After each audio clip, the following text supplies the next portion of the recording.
아내는 7살짜리 아이를 옆집에 맡겨두고 혼자 집을 나갔습니다. 아무 말도 없이, 아무 준비도 없이요. 저는 그날부터 가장이었고, 아버지였고, 엄마 역할까지 혼자 해야 했습니다. 그로부터 20년이 흐른 지금 그 남자는 깊은 산속에서 홀로 살고 있습니다. 대체 무슨 일이 있었던 걸까요? 그 남자는 매일 새벽 4시면 눈을 떴습니다. 산속 작은 오두막에서 혼자 일어나 물을 끓이고 된장찌개를 끓였습니다. 아무도 깨우지 않아도 몸이 기억하고 있는 시간이었습니다. 창밖으로 보이는 산은 아직 어둠에 잠겨 있었고 그는 혼자 밥을 먹으며 과거를 떠올렸습니다. 이 이야기가 궁금하시다면 잠시 구독과 좋아요 버튼 한번 눌러주세요. 평범해 보이는 사람들의 숨겨진 이야기를 이 채널에서 매일 전해드립니다. 안녕하세요. 저는 올해 65입니다. 이 산에서 혼자 산 지 이제 8년이 되었습니다. 지금은 산속에서 혼자 살고 있지만 한때는 저도 평범한 가장이었습니다. 아내가 있었고 어린 아들이 있었고 매일 출근하는 직장이 있었습니다. 제가 38살이 되던 해 아들이 태어났습니다. 아이를 처음 안았을 때 제 인생이 달라졌습니다. 이 아이만큼은 부족하게 키우지 말자 그렇게 다짐했습니다. 저는 원자력 발전소에서 설비 점검 일을 했습니다. 방사선 구역 안으로 들어가 배관을 확인하고 밸브를 점검하고 센서 수치를 기록하는 일이었습니다. 위험했지만 월급은 괜찮았습니다. 야간 근무 수당도 붙었고 특수작업 수당도 따로 나왔습니다. 저는 그 돈으로 가족을 먹여 살렸습니다. 아내는 늘 말했습니다. 당신은 맨날 집에 없어요. 돈만 벌어다 주면 다인 줄 알아요? 저는 할 말이 없었습니다. 맞는 말이었으니까요. 한 달의 보름은 야간 근무였고 주말에도 비상 점검이 잡히면 새벽에 나가야 했습니다. 아내는 혼자 아이를 키웠고 저는 늘 미안했습니다. 하지만 그만둘 수는 없었습니다. 이 일을 그만두면 당장 생활비가 끊겼으니까요. 결혼 15년째 되던 해 그날이 왔습니다. 저는 45, 아들은 7살. 그때였습니다. 그날도 저는 야간 근무를 마치고 아침에 집에 돌아왔습니다. 문을 열었는데 집안이 너무 조용했습니다. 평소 같으면 아들이 뛰어나와 아빠 하고 안기곤 했는데 그날은 아무 소리도 들리지 않았습니다. 거실로 들어가 보니 아내가 없었습니다. 아들도 보이지 않았습니다. 침실 옷장을 열어보니 아내 옷이 절반쯤 사라져 있었습니다. 가슴이 철렁했습니다. 그때 옆집에서 초인종이 울렸습니다. 옆집 아주머니가 아들을 데리고 서 있었습니다. 어제 아이 좀 잠깐 봐달라고 해서 맡기고 갔는데 아직도 안 왔어. 아주머니 얼굴에는 걱정이 가득했습니다. 저는 아들을 안았습니다. 아이는 울지 않았지만 많이 불안한 듯 얼굴이 창백했습니다. 아빠, 엄마는? 아들이 물었습니다. 저는 대답할 수 없었습니다. 아내가 어디로 갔는지 저도 몰랐으니까요. 그날 밤 친정에 있을까 전화를 걸었지만 아내는 오지 않았다고 했습니다. 그렇게 사흘째 되던 날 서랍에서 짧은 글이 적힌 쪽지 하나를 발견했습니다. 미안해요. 더는 이렇게 못 살겠어요. 그게 전부였습니다. 왜 떠났는지, 어디로 갔는지, 언제 돌아올 건지 아무것도 설명하지 않았습니다. 저는 그 쪽지를 수십 번 읽었습니다. 하지만 답은 없었습니다. 15년을 함께 살았는데 단 한 줄로 끝이었습니다. 아들은 밤마다 엄마를 찾았습니다. 엄마 언제 와? 엄마한테 전화해봐. 저는 매번 곧 온대 라고 거짓말을 했습니다. 하지만 시간이 지나면서 아이도 더 이상 묻지 않았습니다. 그게 더 마음 아팠습니다. 7살짜리 아이가 엄마를 포기하는 모습을 지켜봐야 했으니까요. 저는 그날부터 가장이었고 아버지였고 아이의 엄마 역할까지 혼자 맡았습니다. 회사의 사정을 이야기하고 야간 근무를 최대한 빼달라고 부탁했습니다. 월급은 줄었지만 아이를 혼자 둘 수는 없었습니다. 새벽 4시에 일어나 밥을 짓고 도시락을 쌌습니다. 아들 가방을 챙기고 유치원 버스 시간에 맞춰 아이를 내보냈습니다. 그리고 저는 현장으로 향했습니다. 밤에는 아이를 안고 서서 재웠습니다. 침대에 눕히면 다시 울었기 때문입니다. 1시간씩, 2시간씩 서서 흔들어주면 아이는 겨우 잠들었습니다. 저도 지쳐서 쓰러질 것 같았지만 그만둘 수 없었습니다. 저는 아버지였으니까요. 아들이 초등학교에 입학하던 날, 저는 입학식에 갔습니다. 다른 아이들은 엄마 아빠가 함께 왔는데 저희는 둘뿐이었습니다. 아들은 아무 말 하지 않았지만 다른 가족들을 물끄러미 바라보고 있었습니다. 저는 아들 손을 꼭 잡았습니다. 아빠가 엄마 목까지 할게. 그렇게 말했지만 제 목소리는 떨리고 있었습니다.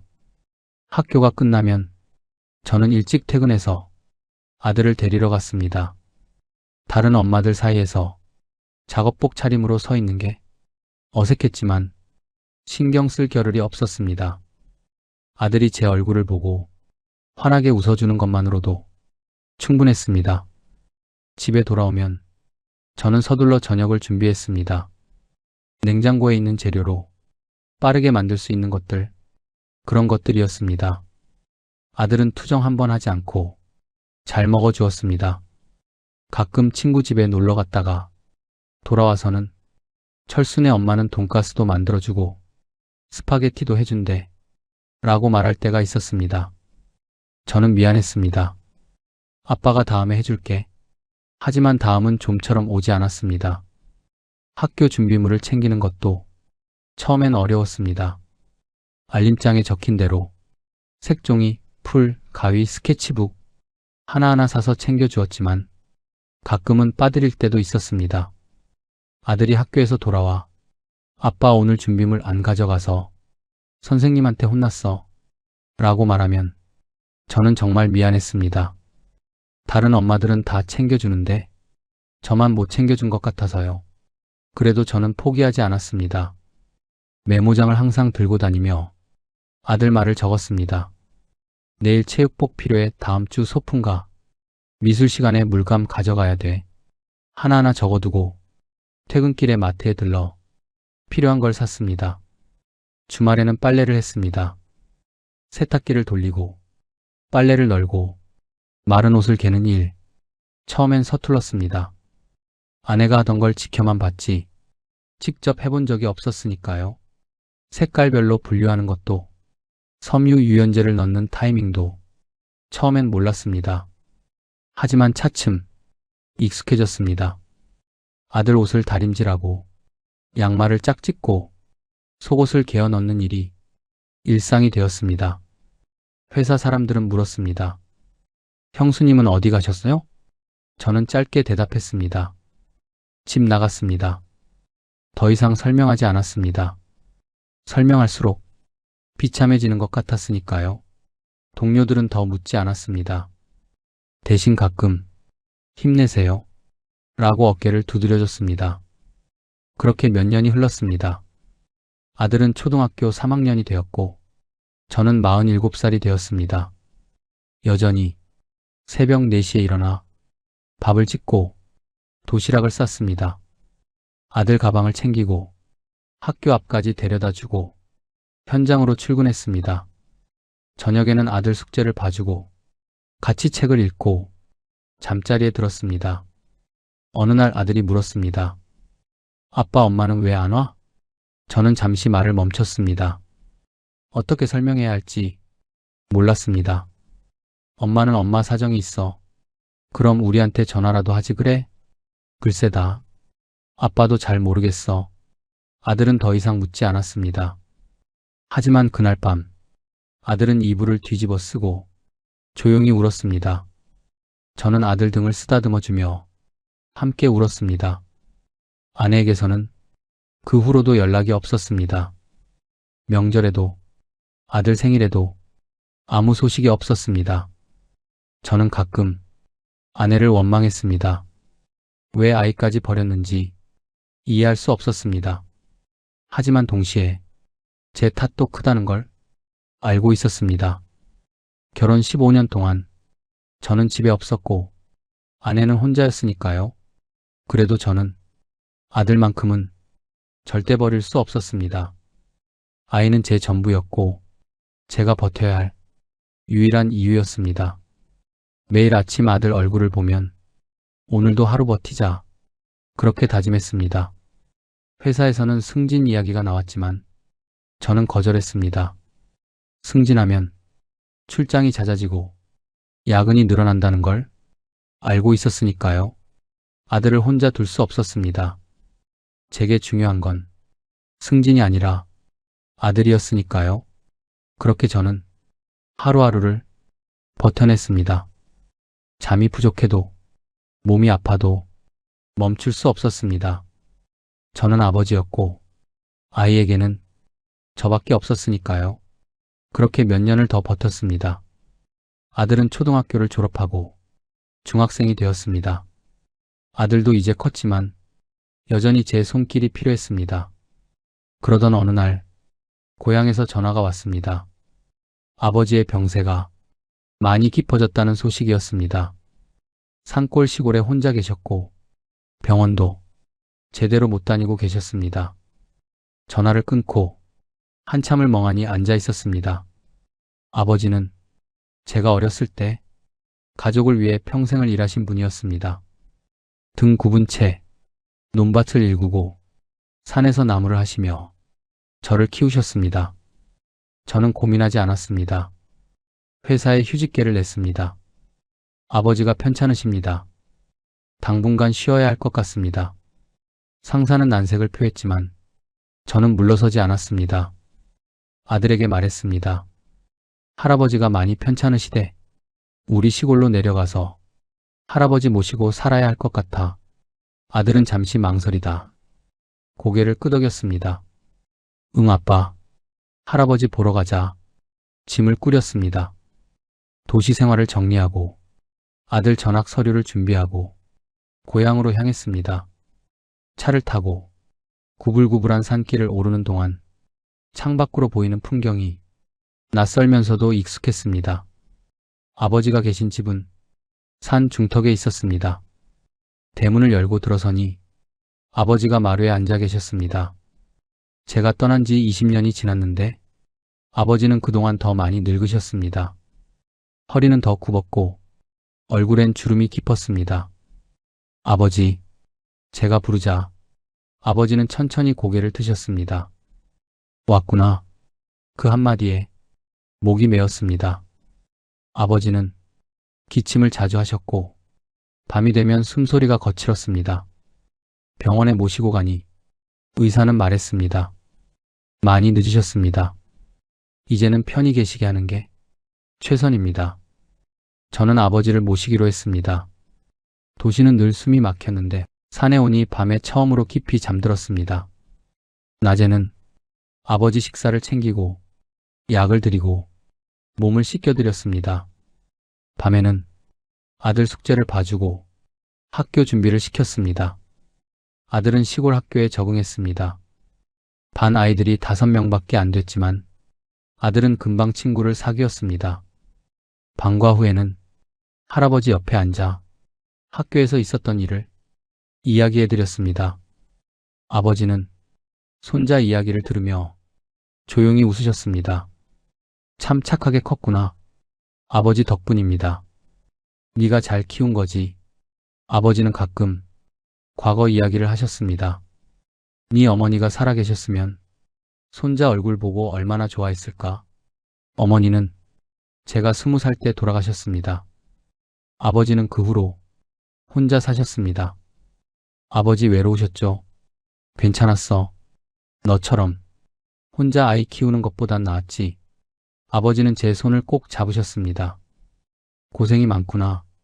아니에요. 아들 혼자 키우느라 얼마나 힘들었겠어.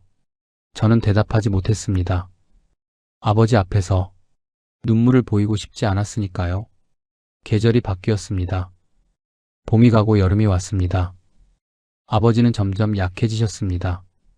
식사량이 줄고 말씀도 적어지셨습니다. 하루는 거의 누워만 계셨습니다.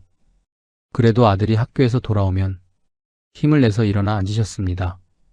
할아버지 오늘 학교에서 상 받았어요. 아들이 상장을 보여드리면 아버지는 환하게 웃으셨습니다.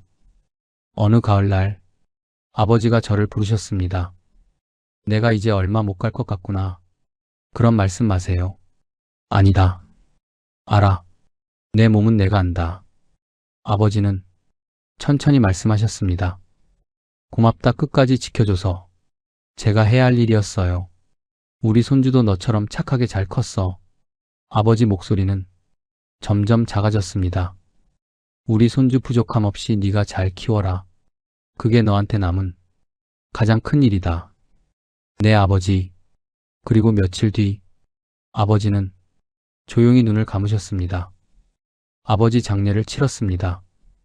산골 마을 사람들이 모두 나와 도와주셨습니다. 아버지는 평생 그 마을에서 사셨고 마을 사람들도 아버지를 잘 알았습니다. 참 좋은 분이셨어요. 혼자 사시면서도 늘 웃으셨지. 마을 어른들은 아버지 이야기를 들려주셨습니다. 아버지를 어머니 산소 옆에 모셨습니다. 산 중턱, 소나무 아래 햇살이 잘 드는 곳이었습니다.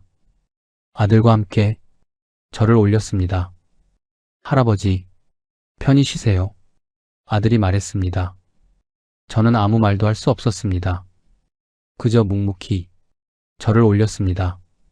장례를 마치고 아버지 유품과 시골집을 깨끗하게 정리한 뒤 저와 아들은 다시 도시로 돌아왔습니다. 아들을 계속 키워야 했고 생활을 이어가야 했기 때문입니다. 회사에 복직했습니다. 휴직 기간 동안 월급이 없었던 탓에 저축은 거의 바닥났습니다. 다시 일해야 했습니다. 아들은 도시 학교로 다시 전학을 갔습니다. 시골 생활이 익숙해졌던 아들에게 도시는 다시 낯설었습니다. 하지만 아들은 투정하지 않았습니다. 아빠 괜찮아. 나 잘할 수 있어. 아들은 이제 많이 자랐습니다. 모든 게 예전과 같았습니다. 하지만 뭔가 달랐습니다. 마음도 몸도 공허했습니다. 아버지가 안 계셨습니다. 이제 세상에 저를 아들이라 부를 사람이 없었습니다. 밤에 혼자 앉아 있으면 아버지 목소리가 들리는 것 같았습니다. 아들 잘 키워라. 그게 너한테 남은 가장 큰 일이다. 그 말씀을 가슴에 새겼습니다. 아들은 중학교를 졸업하고 고등학교에 입학했습니다. 키는 제 어깨를 넘었고 목소리도 굵어졌습니다. 이제 제가 아침에 깨우지 않아도 스스로 일어났습니다. 아빠, 나 학교 갔다 올게. 그래, 조심히 다녀와. 저녁은 내가 해놓을게. 네가? 아빠 늦게 들어오잖아. 나도 이제 할 수 있어. 아들은 간단한 요리를 배웠습니다. 김치찌개, 된장국, 계란말이, 제가 해주던 것들을 아들이 따라했습니다. 퇴근해서 집에 돌아오면 아들이 차려놓은 밥상이 있었습니다. 맛있게 먹어. 아들이 웃으며 말했습니다. 제 눈에 눈물이 고였습니다. 고맙다. 뭐가? 당연한 거지. 아들은 정말 잘 자랐습니다. 엄마 없이 아빠 하나만 보고 컸는데 이렇게 씩씩하게 자라줬습니다. 고등학교 3학년이 되자 아들은 진로를 고민했습니다. 아빠, 나 대학 갈까? 가고 싶으면 가야지. 근데 돈이, 그건 아빠가 걱정할 일이야. 저는 야근을 더 했습니다. 주말 특근도 다시 자원했습니다. 아들 대학 등록금을 마련해야 했습니다. 아들은 열심히 공부했습니다. 밤늦게까지 책상에 앉아 공부하는 아들을 보면 기특했습니다. 수능을 보고 합격 발표가 났습니다. 아들이 대학에 붙었습니다. 아빠, 붙었어. 아들이 소리쳤습니다. 저는 아들을 꼭 안았습니다. 잘했다. 정말 잘했어. 아빠 덕분이야. 아니다. 네가 잘한 거야. 아빠 고마워. 여기까지 키워줘서. 나 버리지 않고 끝까지 사랑으로 키워줘서 고마워 아빠. 당연한 걸 가지고. 나 열심히 살게. 아빠 실망시키지 않을게. 아들 얼굴을 보니 어린 시절 옆집에서 데려왔던 그 창백한 얼굴이 떠올랐습니다. 7살 엄마를 찾으며 울던 그 아이가 이렇게 컸습니다. 내가 건강하고 행복하면 그게 최고야. 저는 아들 어깨를 두드렸습니다.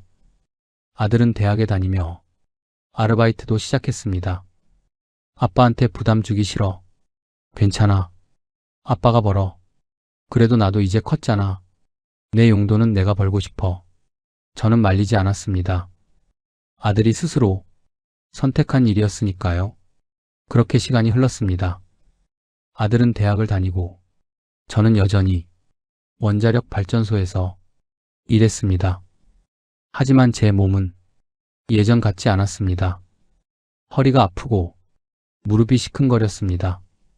밤 근무를 하고 나면 며칠씩 몸을 추스려야 했습니다. 회사에서는 정년을 몇 년 앞두고 있었습니다. 동료들은 하나둘 퇴직했습니다. 저도 이제 은퇴를 생각해야 할 나이였습니다. 아들은 졸업 전에 회사에 취직했습니다. 아들이 취직하고 저에게 말했습니다. 아빠 이제 내가 돈 벌게. 아빠는 좀 쉬어. 언제 이렇게 컸는지 이제는 저를 걱정하고 있었습니다. 하지만 저는 아직 일을 그만둘 수 없었습니다. 정년까지 몇 년 남지 않았지만 그래도 일은 계속해야 했습니다. 아들이 회사에 출근하기 시작했습니다. 첫 월급을 받고 집에 돌아온 날 아들이 봉투를 내밀었습니다. 아빠 생활비. 아니야, 네가 써. 아빠 받아. 그동안 얼마나 고생하셨는데. 저는 봉투를 받을 수 없었습니다.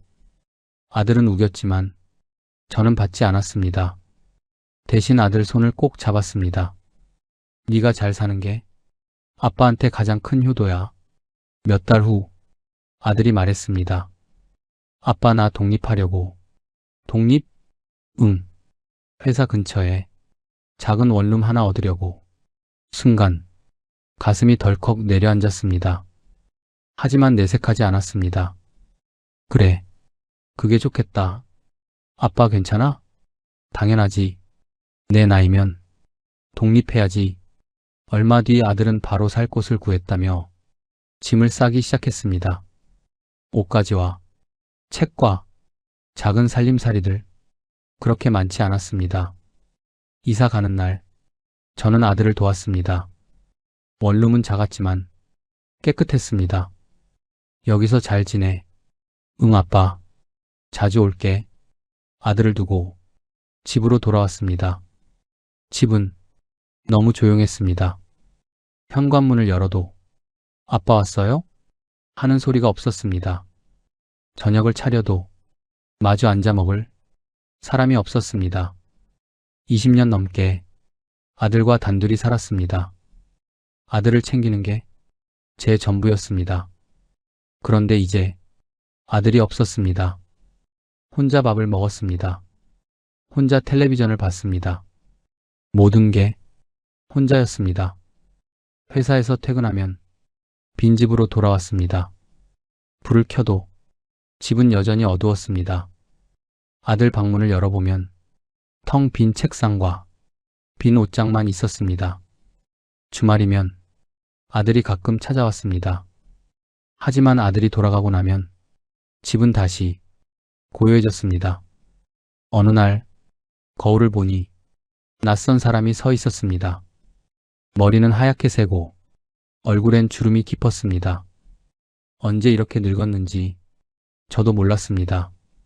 사실 생각해 본 적이 없었습니다. 평생 일만 했고 아들만 키웠습니다. 그 외의 삶은 상상해 본 적이 없었습니다. 밤에 혼자 앉아 있으면 문득 아버지가 생각났습니다. 아버지가 누워 계시던 그 산골집, 부모님이 묻히신 그 산, 그곳이 자꾸 떠올랐습니다. 아들 잘 키워라. 그게 너한테 남은 가장 큰 일이다. 아버지 마지막 말씀이 귓가에 맴돌았습니다. 저는 그 일을 해냈습니다. 아들을 잘 키웠습니다. 이제 아들은 혼자서도 잘 살 수 있었습니다. 그렇다면 이제 제가 할 일은 무엇일까요?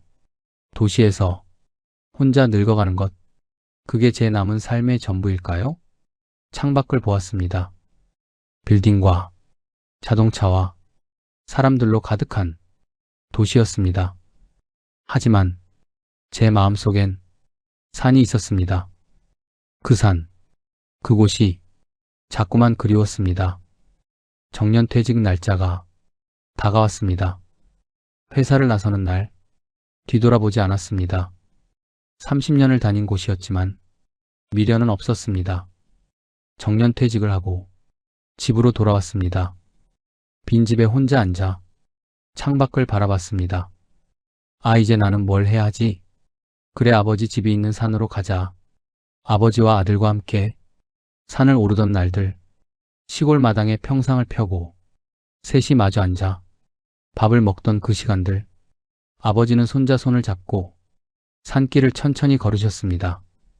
할아버지 저기 다람쥐, 아들이 소리치면 아버지는 환하게 웃으셨습니다. 저녁이면 마당에 상을 차려 셋이 둘러앉았습니다. 된장찌개, 감자조림, 김치, 소박한 반찬들이었지만 함께 먹으니 그보다 좋을 수 없었습니다. 아빠, 할아버지 밥 더 드릴까요? 아들이 물으면 그래, 할아버지 많이 드셔. 저는 그렇게 답했습니다. 아버지는 손자와 아들을 번갈아 보시며 흐뭇하게 웃으셨습니다. 이렇게 셋이 모여 있으니 참 좋구나. 산에서 보낸 그 짧은 시간은 제 생애 가장 소중한 기억이었습니다. 아들에게 전화를 걸었습니다. 아들, 응 아빠. 아빠 여기 정리하고 시골로 내려가려고. 시골? 할아버지 산소 있는데. 전화 너머로 아들이 놀라는 소리가 들렸습니다. 아빠 평생 고생하셨잖아요. 편하게 여기서 살지. 시골에 가면 병원도 멀고 아빠 힘드실 거예요. 괜찮아, 너도 이제 직장 다니고 아빠 좀 편하게 살고 싶어. 아빠가 그렇다면 알겠어요. 이제는 아빠가 하고 싶은 거 하세요. 다 내려놓고 편하게 사셨으면 좋겠어요. 아들 목소리가 떨렸습니다. 고맙다. 짐을 쌌습니다. 오래된 옷까지, 몇 권의 책, 사진첩, 그게 전부였습니다. 아들이 차를 끌고 왔습니다. 데려다 줄게. 함께 산골로 향했습니다. 도시를 벗어나 고속도로를 달리고 구불구불한 산길을 올랐습니다. 마을에 도착했습니다. 아버지가 살던 집은 그대로였습니다. 아들과 함께 청소를 시작했습니다. 마루를 닦고 방을 쓸고 창문을 열어 바람을 들였습니다. 다음 날 아침 아들이 떠났습니다. 차를 타고 산길을 내려가는 아들의 뒷모습을 저는 오래 바라봤습니다. 차가 보이지 않게 되자 저는 집으로 돌아왔습니다. 혼자였습니다. 완전히 혼자였습니다. 하지만 외롭지 않았습니다. 창밖으로 산이 보였습니다. 부모님이 묻히신 그 산이 눈앞에 있었습니다. 저는 신발을 신고 밖으로 나갔습니다. 산길을 걸어 부모님 산소로 향했습니다. 소나무 아래 부모님과 아버지가 나란히 계셨습니다.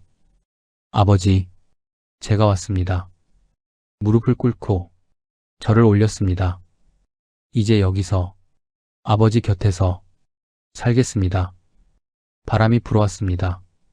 소나무 사이로 바람이 스쳐 지나갔습니다. 그 바람 소리가 마치 아버지 목소리 같았습니다. 잘 왔다. 그렇게 말하는 것 같았습니다.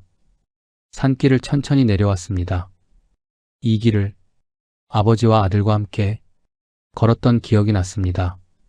아버지는 지팡이를 짚고 아들은 할아버지 손을 잡고 저는 뒤에서 두 사람을 지켜보며 걸었습니다. 할아버지 천천히 가요. 그래 천천히 가자. 그때는 그 시간이 얼마나 소중한지 몰랐습니다. 하지만 지금은 압니다. 산에서 보낸 그 짧은 시간이 제 인생에서 가장 행복한 순간이었다는 걸, 가족이 함께 있었던 그 시간이 얼마나 귀한 것이었는지 이제 저는 그 산으로 돌아왔습니다. 부모님이 계신 이곳이 제가 남은 생을 보낼 곳이었습니다. 산은 고요했고 하늘은 맑았습니다. 저는 한참을 그 자리에 앉아 있었습니다. 마음이 편안했습니다. 산에서의 첫날 밤, 저는 오랜만에 깊이 잠들었습니다. 도시의 소음도, 자동차 경적 소리도 없었습니다. 바람 소리, 벌레 소리, 그것만 들렸습니다. 아침이 되어 눈을 떴습니다. 새벽 4시, 몸이 기억하는 시간이었습니다. 일어나 밥을 지었습니다. 된장찌개를 끓이고 김치를 꺼내 혼자 상을 차렸습니다. 창밖으로 산이 보였습니다. 아직 어둠에 잠긴 산, 서서히 밝아오는 하늘, 그 모습을 보며 밥을 먹었습니다. 주말이면 아들에게서 전화가 왔습니다. 아들의 목소리를 들으면 마음이 따뜻해졌습니다. 전화를 끊고 다시 혼자가 되면 문득 아내가 생각났습니다. 아내가 떠난 지 20년이 흘렀습니다. 그때는 원망스러웠습니다. 미웠습니다. 왜 아이를 버리고 갔는지 이해할 수 없었습니다. 밤마다 아내를 찾고 싶었습니다. 어디 있는지, 어떻게 사는지 궁금했습니다. 하지만 시간이 흐르면서 그 마음도 조금씩 옅어졌습니다. 지금은 미워하는 마음도 원망하는 마음도 없습니다. 다만 가끔 이런 생각을 합니다. 그때 왜 그랬을까? 함께였으면 좋았을 텐데 아내도 힘들었을 겁니다.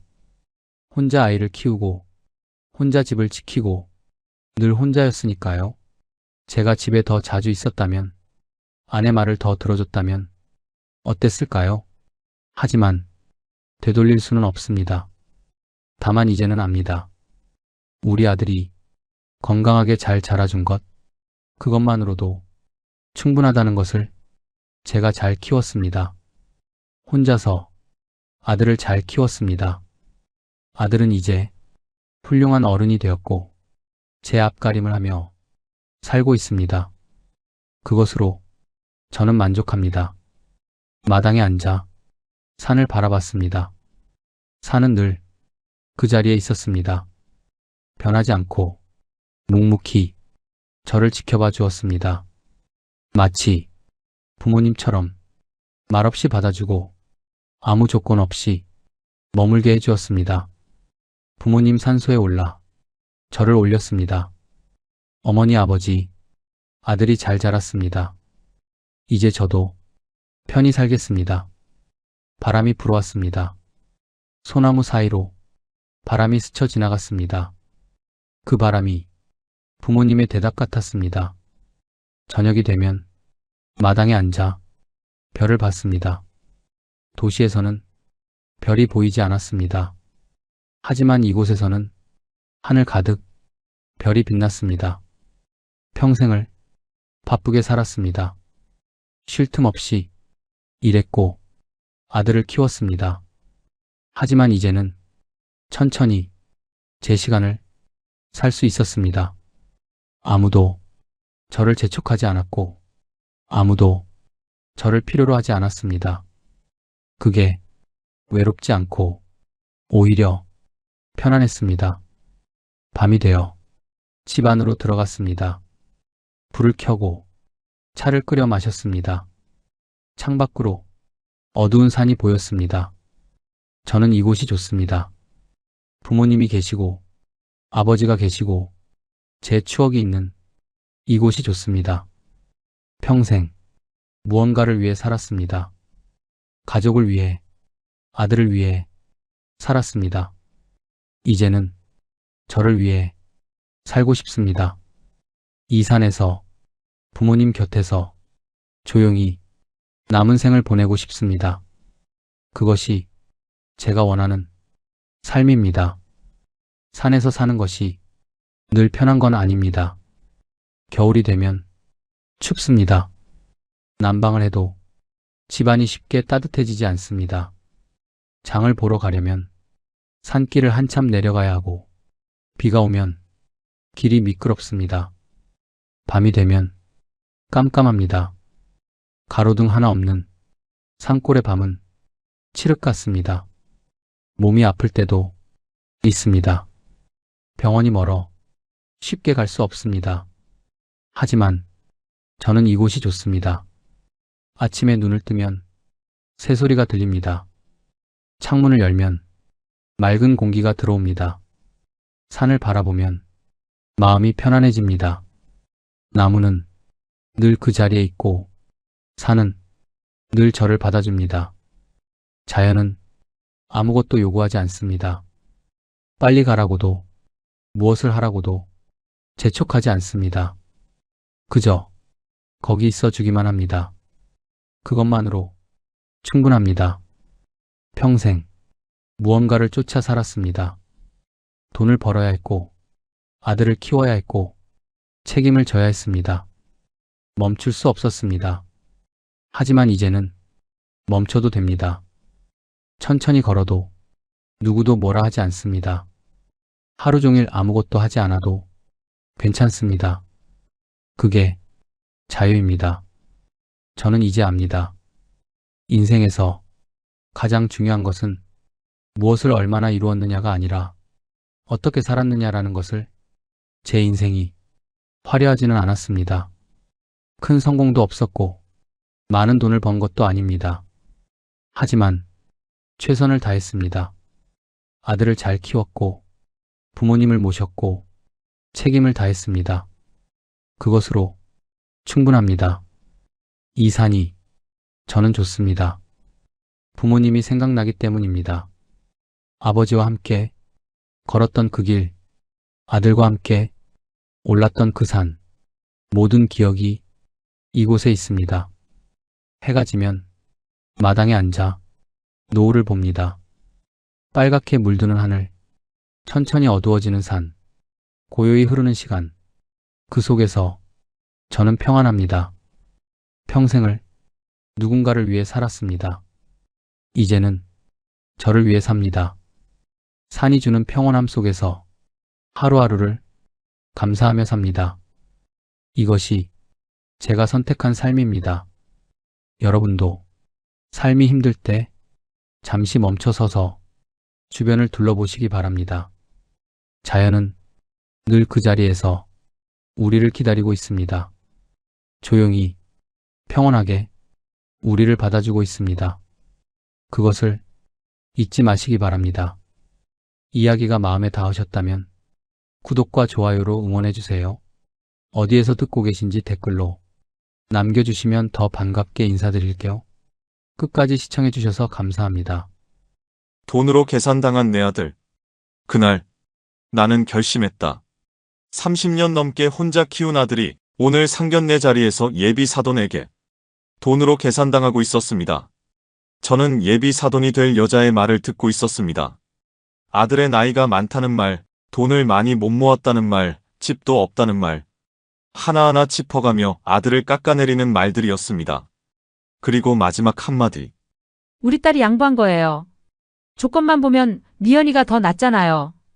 저의 손이 떨렸습니다. 순간 모든 게 명확해졌습니다. 이 사람들은 아들 준석이를 예비 사위로 본 게 아니었습니다. 조건으로 받고 돈으로 계산한 것입니다. 제 통장에 10억이 있었습니다. 하지만 그 순간 결심했습니다. 이런 사람들한테는 단 한 푼도 줄 수 없다. 대체 무슨 일이 있었던 걸까요? 오늘 이야기의 주인공인 저는 박영수입니다. 올해 65입니다. 저는 국내 대기업에서 35년을 일했습니다. 인사 담당 상무까지 올랐습니다. 수천 명의 직원을 관리하고 수백 번의 면접을 보면서 사람 보는 눈이 생겼습니다. 누가 진심인지, 누가 겉만 번지르르한지 알 수 있었습니다. 몇 년 전 퇴직 후 저는 성북구 아파트에서 혼자 살고 있습니다. 퇴직연금으로 생활하고 아들 결혼 자금으로 준비해둔 돈이 있었습니다. 저에게는 외아들이 하나 있습니다. 이름은 박준석, 올해 40입니다. 아내는 준석이가 5살 때 세상을 떠났습니다. 그때부터 저는 홀로 아들을 키웠습니다. 준석이가 어렸을 때는 새벽에 일어나 도시락을 싸주고 퇴근 후엔 학원을 돌며 아들을 챙겼습니다. 준석이는 공부를 좋아했습니다. 대학원, 박사까지 하겠다는 아들을 저는 끝까지 지원했습니다. 네가 하고 싶은 걸 해라. 아버지가 다 지원해 줄게. 지금 준석이는 서울소재연구소에서 재료공학 연구원으로 일하고 있습니다. 박사까지 하느라 늦은 나이에 취직했지만 성실하게 일하며 돈도 착실히 모았습니다. 6개월 전이었습니다. 퇴근 후 집에 돌아온 준석이가 조심스럽게 말을 꺼냈습니다. 아버지, 저 결혼하고 싶은 사람이 생겼어요. 가슴이 두근거렸습니다. 제 아들이 드디어 결혼한다니 말입니다. 그래? 어떤 사람인데? 은행에서 일해요. 29살이고요. 이번 주말에 한번 만나보시겠어요? 그럼 당연하지. 그 주말 준석이 여자를 데리고 왔습니다. 아버님 처음 뵙겠습니다. 최미연이라고 해요. 깔끔한 인상에 예의 바른 모습이었습니다. 저는 예비 며느리의 첫인상이 괜찮았습니다. 제가 준비한 저녁을 먹으면서 대화를 나눴습니다. 미연은 준석에게서 이미 들었다며 혼자 아드님 키우시느라 고생 많으셨겠다면서 자연스럽게 말을 이어갔습니다. 저는 예비 며느리 될 아이가 나이는 어리지만 말도 예쁘게 잘하고 사람 참 됨됨이가 좋다고 생각했습니다. 준석 오빠는 대학 때부터 독립했다고 들었어요. 응, 준석이가 혼자 살아보고 싶다고 해서. 제가 웃으며 대답했습니다. 식사가 끝나고 미연이 자리를 비운 사이 아들이 조심스럽게 물었습니다. 아버지 어때요? 착해 보이는구나. 아버지는 너 마음에 들면 그걸로 됐다. 감사합니다, 아버지. 아들이 행복해 보여서 기뻤습니다. 한 달쯤 지나서 준석이가 전화를 했습니다. 아버지 다음 달 15일에 상견례 하기로 했어요. 괜찮으세요? 좋다. 어디서 만나면 되니? 미연이 어머니가 장소 잡으셨대요. 강남에 있는 한정식집으로요. 저는 조금 의아했습니다. 보통 상견례 장소는 서로 논의한 다음에 잡는 거 아닌가 싶었지만 크게 신경 쓰지 않았습니다. 상견례가 며칠 앞으로 다가왔습니다. 오랜만에 옷장을 열어봤습니다. 회사 다닐 때 입던 정장들이 줄지어 걸려 있었습니다. 그중 가장 좋은 네이비 정장을 꺼냈습니다. 흰 셔츠에 실크 넥타이를 골랐습니다. 구두도 광이 나도록 닦았습니다. 선물도 준비했습니다. 한우 세트 30만 원어치였습니다. 보자기에 정성스럽게 싸서 준비해뒀습니다. 상견례 전날 밤이었습니다. 잠이 잘 오지 않았습니다. 긴장도 되고 설레기도 했습니다. 내일이면 드디어 사돈될 사람을 만나는구나. 생각이 참 많아지는 밤이었습니다. 상견례 당일 아침이 되었습니다. 저는 긴장감과 설레는 마음으로 새벽부터 일어나 준비했습니다. 면도를 깔끔하게 하고 정장을 입고 구두를 신었습니다. 약속 장소는 오후 1시 강남역 근처 고급 한정식집이었습니다. 저는 30분 일찍 도착했습니다. 준석이도 이미 와서 기다리고 있었습니다. 아버지 오셨어요? 미연이 부모님도 조금 일찍 도착하셔서 안에 먼저 들어가 있으세요. 준석이가 방으로 안내했습니다. 문을 열고 들어가자 저는 순간 당황했습니다. 미연 아버지는 화려한 무늬의 남방에 미연 어머니는 캐주얼한 운동복 차림이었습니다. 격식을 차린 저와는 너무 대조적이었습니다. 아들 준석이는 제가 당황해하는 걸 느꼈는지 어색한 웃음을 지어 보였습니다. 어머 오셨어요. 어서 앉으세요. 미연 어머니 최순희 씨가 밝게 웃으며 손을 내밀었습니다. 제가 준비한 선물 보자기를 내밀었습니다. 어머, 뭘 이런 걸 준비하셨어요? 우리는 아무것도 안 가져왔는데. 사돈은 참 격식 차리시네요. 예비 사돈이 저의 옷차림을 위아래로 훑으며 말했습니다. 저는 무안했지만 웃으며 넘어갔습니다. 자리에 앉자 음식이 나오기 시작했습니다. 근데 사돈은 하시는 일이 어떻게 되세요? 미연 어머니가 물었습니다. 대기업에서 일했습니다. 몇 년 전에 퇴직했고요. 아, 대기업이요? 어디? 예비 사돈이 눈을 반짝이며 물었습니다. 제가 회사 이름을 말했습니다. 어머, 거기 진짜 큰 회사잖아요. 부끄럽지만 상무까지 지냈습니다. 예비 사돈의 태도가 확 바뀌었습니다. 목소리가 높아지고 웃음이 많아졌습니다. 와, 대기업 상무까지 올라가셨다면 정말 대단하시네요. 그럼 지금은 퇴직연금 받으시나요? 얼마나 나와요? 저는 조금 당황했습니다. 처음 만나는 자리, 그것도 상견례 자리에서 제 퇴직연금 얘기가 나올 줄은 몰랐습니다. 한 달에 300 정도요. 오, 300이면 괜찮네요. 퇴직 후에도 돈 걱정은 없으시겠어요? 예비 사돈이 고개를 끄덕이며 만족한다는 듯 웃으며 미연 아버지를 쳐다봤습니다. 눈이 마주친 미연 아버지 표정에도 흐뭇한 미소가 지어졌습니다. 근데 대기업 상무까지 지내셨으면 퇴직금도 많이 받으셨겠어요? 얼마나 받으셨어요? 예비 사돈이 앞으로 몸을 숙이며 물었습니다. 저는 계속된 돈 얘기에 내 재산에 무슨 관심이 이렇게 많을까 싶어 기분이 상하기도 했지만 정직하게 대답했습니다. 5억 정도 받았습니다. 어머, 진짜 많이 받으셨네요.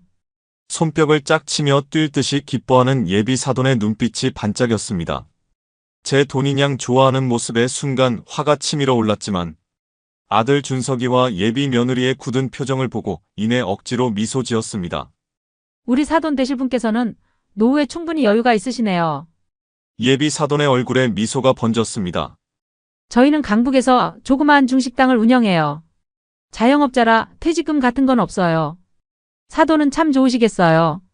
음식을 먹으면서 예비 사돈이 본격적으로 준석에게 말을 걸었습니다. 준석 씨는 연구소를 다닌다고 들었어요. 무슨 연구해요? 재료공학 쪽 연구를 하고 있습니다. 우리 미연이한테 박사 학위까지 땄다고 들었는데 네, 맞습니다. 박사면 공부 오래 하셨겠어요. 취직은 언제 했어요? 33세 취직했습니다. 예비 사돈의 얼굴에 미묘한 변화가 스쳤습니다. 33이요. 공부해서 그런가 취직을 늦게 했네. 요즘은 다들 26세 하던데. 공부를 오래 하다 보니 그래도 박사 학위까지 따고 취직했으니 연봉은 꽤 높겠네요. 6천만 원 정도 받습니다. 6천만 원이요? 예비 사돈이 잠시 멈칫했습니다. 요즘 대기업 신입도 5천만 원은 받던데 나이도 있는데 연봉 6천만 원은 적은 거 아닌가? 제 손에 쥔 젓가락에 힘이 들어갔습니다. 아들을 깎아내리는 말투가 분명했습니다. 근데 33세 취직했으면 지금 일한 지 7년 정도 되었네? 그럼 돈은 얼마나 모았어요? 예비 사돈이 계산하듯 물었습니다. 준석이 난처한 표정으로 저를 쳐다봤습니다. 기분이 나빴지만 이내 고개를 끄덕였습니다. 1억 정도 있습니다. 1억이요. 7년 동안요? 예비 사돈의 목소리 톤이 확실히 내려갔습니다. 자취하면서 월세에 생활비도 쓰고 하다 보니 아, 자취하셨구나. 예비 사돈이 잠시 멈칫하더니 말을 이었습니다. 우리 미연이는요. 6년 일했는데 1억 5천 모았어요. 집에서 살면서요. 제가 옆에 앉은 준석이를 힐끗 쳐다봤습니다. 아들의 표정이 참담했습니다. 아버지 앞에서 이런 취급을 당하는 것이 수치스러웠을 겁니다. 엄마, 건너편에서 미연이 작은 목소리로 예비 사돈을 불렀습니다. 미연이는 독립 안 하고 저희가 다 해줬어요. 그래서 월급을 거의 다 저축할 수 있었죠. 예비 사돈은 딸의 말을 무시하고 계속 말했습니다. 미연이 고개를 숙인 채 젓가락만 만지작거렸습니다. 어머니가 돈 이야기를 이렇게 노골적으로 하는 게 예비 시아버지 앞에서 남편이 될 사람 앞에서 민망하고 미안한 듯 했습니다. 준석 씨는 독립해서 월세 내고 생활비 쓰고 돈 모을 생각은 크게 없었나 봐요. 그 말투에는 무시가 담겨 있었습니다. 저의 표정은 일그러져 있었지만 예비 사돈은 전혀 신경 쓰지 않았습니다. 그나저나 애들 결혼 이야기를 해야 할 것 같은데요. 네, 그래야죠. 제가 대답했습니다. 불편한 공기가 흘렀지만 참았습니다. 준석 씨가 1억, 미연이가 1억 5천, 그럼 합치면 2억 5천이네요. 예비 사돈이 대놓고 돈 계산을 했습니다. 2억 5천이면 서울에서 전세는 구할 수 있겠네요. 엄마 우리가 미연이 다시 끼어들려 했지만 예비 사돈이 손을 들어 막았습니다. 전세요. 저는 전세는 생각도 안 해봤는데요. 예비 사돈이 단호하게 말했습니다. 당연히 집은 사돈이 해주시는 거 아니었어요. 저는 우리 딸이 2년마다 이사 다니고 집주인 눈치 보고 그런 거 싫어요. 하지만 2억 5천으로는 서울에서 집을 사기 어렵지 않나요? 제가 최대한 조심스럽게 말했습니다. 그러니까 사돈께서 해주셔야죠. 예비 사돈이 당연하다는 듯 말했습니다. 순간 제 귀를 의심했습니다. 젓가락을 쥔 손에 다시 힘이 들어갔습니다. 제가요? 사돈께서는 퇴직연금도 받고 있고 아까 퇴직금도 5억 받으셨다고 했으니 충분히 여유가 있으신데 남자가 집 정도는 해오는 게 당연한 거 아닌가요? 예비 사돈이 앞으로 몸을 숙이며 물었습니다. 저는 어이가 없어서 말문이 막혔습니다. 예비 사돈은 저는 안중에도 없다는 듯 무시하듯 멈추지 않고 물었습니다. 준석이 아버님께서는 퇴직금 말고도 돈은 더 모으셨을 것 같은데 아닌가요? 투자랑 저축한 거 합쳐서 10억 정도 있습니다. 10억이요. 도대체 사돈 될 사람은 애들을 결혼시키기 위해서 나온 건지, 제 재산을 알아보기 위해 나온 건지 모를 지경이었습니다. 예비 사돈의 눈이 휘둥그레졌습니다. 숨을 크게 들이쉬었습니다. 그 정도면 강남에 좋은 아파트 살 수 있어요. 대출도 필요 없고. 예비 사돈의 목소리가 갑자기 밝아졌습니다. 저는 예비 사돈의 그 탐욕스러운 눈빛에 치가 떨렸습니다. 그 돈은 제 노후 자금입니다. 결혼을 한다고 해서 지금 그 돈을 다 줄 생각은 없습니다. 제가 천천히 명확하게 말했습니다. 예비 사돈의 얼굴이 순간 굳었습니다. 사돈. 아들이 결혼하는데 자가 정도는 해주실 줄 알았는데요. 엄마, 미연이 이번엔 조금 큰 목소리로 불렀습니다. 왜? 미연아 내 결혼인데 엄마가 챙기는 거 당연하잖아. 예비 사돈이 딸 미연이를 쳐다보며 말했습니다. 우리가 알아서 할게. 그만 좀 해, 제발. 미연이 고개를 떨구며 작게 말했습니다. 얼굴이 빨개져 있었습니다. 뭘 알아서 해? 2억 5천으로 어떻게 집을 사? 예비 사돈이 딸의 말을 무시하고 다시 저를 쳐다봤습니다. 사돈, 혼자 사시는데 10억이 다 필요하세요. 연금도 300씩 나온다면서요. 그거면 충분하시잖아요. 제 목소리에 힘이 들어갔습니다.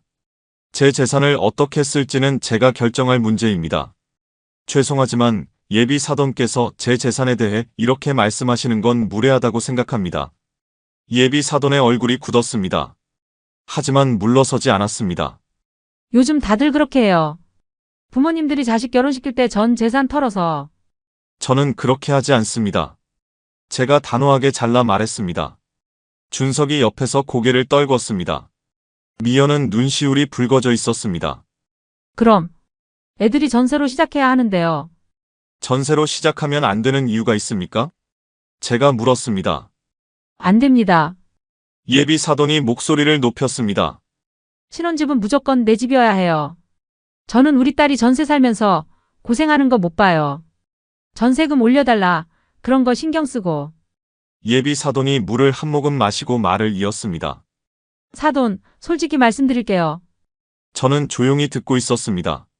저 입장도 좀 이해해 주세요. 솔직히 말씀드리면요. 저는 처음에 이 결혼 별로 달갑지 않았어요. 예비 사돈이 준석을 쳐다보며 말했습니다. 저는 순간 숨을 멈췄습니다. 우리 미연이가 은행원이잖아요. 주변에 괜찮은 남자들 많아요. 의사, 변호사, 대기업 다니는 사람들. 그런 사람들 소개도 많이 받았는데 미연이가 준석 씨를 선택했어요. 예비 사돈이 한숨을 쉬었습니다. 솔직히 저는 이해가 안 됐어요. 준석 씨가 나쁜 분은 아닌데 조건만 놓고 보면 좀 그렇잖아요. 조건이 뭡니까? 제 목소리가 낮아졌습니다. 나이도 마흔에 우리 미연이보다 11살이나 많고 늦게 취직해서 모아둔 돈도 1억밖에 없고 집도 없잖아요. 그에 비해 우리 미연이는 29에 젊고 은행원이고 1억 5천 모았어요. 예비 사돈이 손가락으로 하나씩 짚어가며 말했습니다. 지금 제 아들을 무시하는 겁니까? 저의 목소리가 떨렸습니다. 무시가 아니라 사실을 말하는 거예요. 사돈, 제 말 이해하시죠? 우리 딸이 많이 양보한 거예요. 저는 그 순간 여태껏 참아온 모든 인내심이 한계에 다다랐습니다. 조건만 보면 미연이가 더 낫잖아요. 그래도 미연이가 준석 씨를 좋아하니까 저희가 허락한 거예요. 그러니까 아드님을 위해서라도 집 한 채 정도는 해주시는 게 맞지 않을까요? 30년 넘게 혼자 키운 아들이 지금 이 자리에서 양보받은 사람으로 평가받고 있었습니다. 그럼 댁에서는 뭘 하실 겁니까? 저희는 혼수 준비해야죠. 가전제품, 가구, 그런 거요. 혼수는 한 3천만 원? 저희도 성의는 보이는 거죠. 제 인내심은 거기서 끝이 났습니다. 집은 10억짜리 자가를 해오고 자기네는 3천만 원어치 혼수만 하겠다는 말이었습니다. 저는 천천히 물 한 모금을 마셨습니다. 그리고 잔을 내려놓았습니다. 예비 사돈. 제가 35년간 대기업에서 일했습니다. 네, 그러셨죠. 35년간 수천 명을 면접받고 수백 명을 채용했습니다. 그래서 사람을 보는 눈이 생겼습니다. 예비 사돈은 무슨 말인지 몰라 어리둥절한 표정을 지었습니다. 오늘 얘기 나누면서 제가 확실히 느꼈습니다. 그쪽은 제 아들을 예비 사위로 본 게 아닙니다. 그냥 돈, 조건으로 봤습니다. 제 목소리가 단단해졌습니다. 그리고 방금 말씀하셨죠. 그쪽 딸이 양보했다고. 조건만 보면 미연이가 더 낫다고. 제가 자리에서 일어났습니다. 준석아, 일어나라. 준석이 천천히 자리에서 일어났습니다. 눈시울이 붉어져 있었습니다. 사돈, 뭐 하시는 겁니까? 예비 사돈이 당황하며 소리쳤습니다.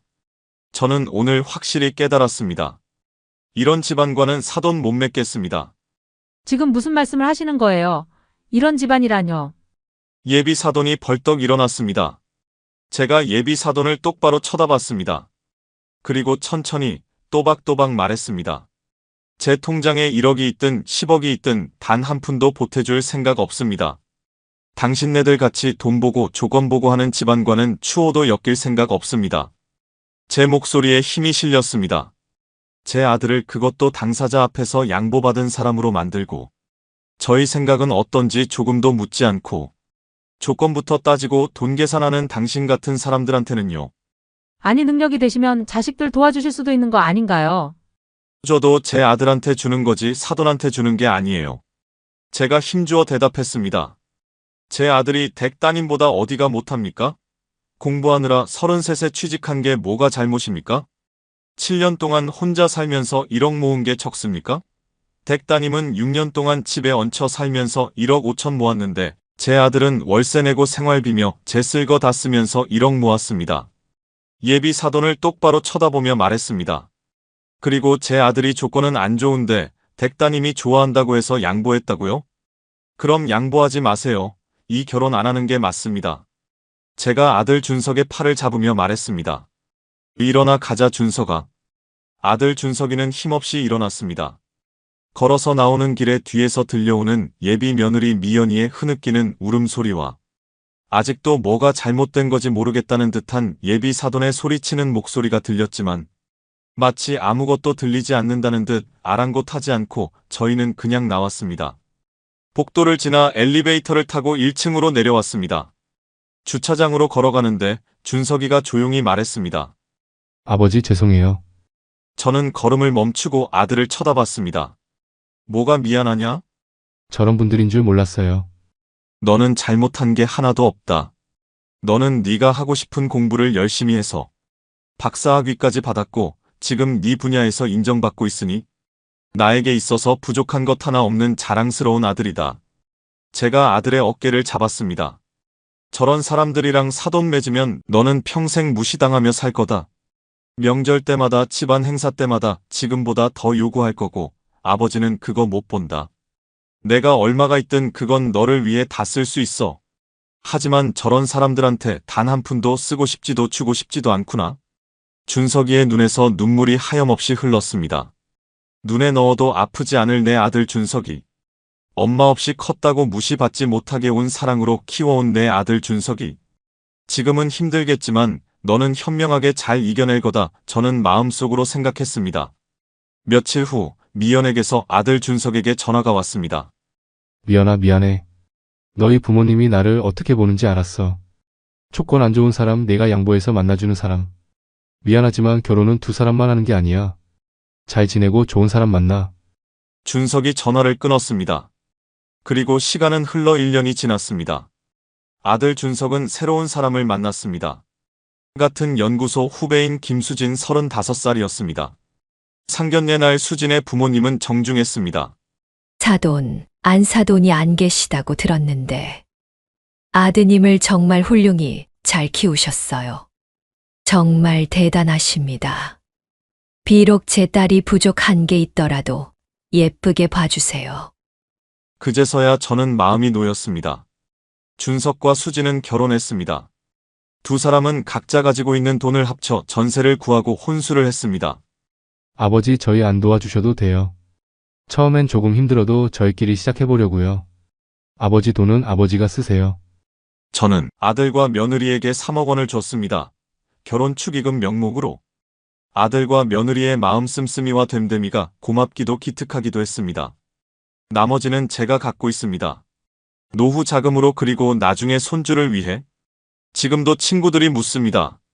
그때 좀 참지 그랬어? 저는 고개를 저었습니다.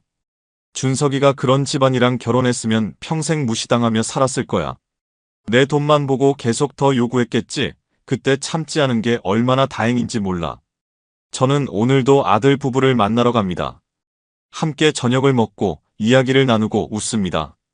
내년 봄엔 손주가 태어난다고 합니다. 저는 요즘 너무 행복합니다. 여러분의 자녀가 결혼할 때 상대방 가족이 내 자식을 진심으로 존중하는지 보세요. 조건으로만 계산하는 사람들과는 사돈 맺지 마세요. 결혼은 축복이어야지 고통이 되어서는 안 됩니다. 돈보다 중요한 게 사람이라는 걸 박영수 씨는 그날 상견례 자리에서 똑똑히 깨달았습니다. 여러분이라면 어떻게 하시겠어요? 댓글로 여러분의 생각을 남겨주세요. 구독과 좋아요는 영상을 만드는데 큰 힘이 됩니다. 시청해주셔서 감사합니다.